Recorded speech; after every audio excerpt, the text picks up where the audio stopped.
ह्या न्यूज मध्ये काय सांगितलेलं आहे, भारत लवकरच भारतीय महासागर क्षेत्रामध्ये 100 सुनामी रेडी म्हणजे सुनामीला काउंटर करण्यासाठी रेडी असलेली गावे असलेला पहिला देश ठरणार आहे. ही गावे युनेस्कोच्या आयओसीच्या सुनामी रेडी प्रमाणपत्राने सन्मानित केली जाणार आहेत. आता सुनामी रेडी विलेजेस म्हणजे काय?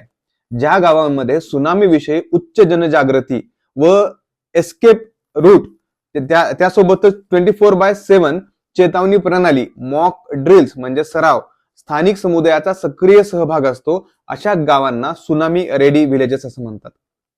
मग ही जी प्रमाणपत्र योजना आहे, ही प्रमाणपत्र योजना कोणाची आहे? लक्षात घ्या, युनेस्को आयओसी म्हणजेच इंटर गव्हर्नमेंटल ओशनोग्राफी कमिशन. ही योजना स्वैच्छिक समुदाय आधारित आहे. केंद्र व राज्य सरकार, स्थानिक प्रशासन आणि जनता मिळून जे आहे याची अंमलबजावणी जी आहे ती करणार आहेत. मग आता जे करंट स्टेटस भारताचं पाहिलं तर सध्या 6 राज्यामध्ये 24 किनारी गावे प्रमाणित आहेत. ओडिसामध्ये 24 गावे आहेत, सर्वाधिक आहेत. पुढच्या टप्प्यामध्ये गुजरात असेल, केरळ असेल, आंध्र प्रदेश, अंदमान निकोबार या गावामध्ये 9 किनारी गावे जे आहेत ते प्रस्तावित आहेत. जवळपास मार्च-एप्रिल 2026 पर्यंत 100 गावे ही ते प्रस्तावित असणार आहेत किंवा होणार आहेत. आता याच्यावरती मुख्य परीक्षेमध्ये प्रश्न कसा येऊ शकतो?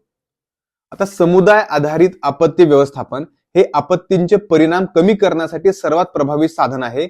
या विधानाच्या in the light of this statement भारताच्या सुनामी रेडी विलेज उपक्रमाचे विश्लेषण करा. या पद्धतीचा एक प्रश्न येऊ शकतो. दुसरा प्रश्न आहे, भारतीय महासागर क्षेत्रामध्ये सुनामीचा धोका लक्षात घेता भारताने राबवलेल्या सुनामी रेडी उपक्रम म्हणजे आपत्ती व्यवस्थापनामध्ये एक महत्वाचा टप्पा आहे, हे स्पष्ट करा. असा 250 मार्कांचा याच्यावरती प्रश्न विचारला जाऊ शकतो. धन्यवाद.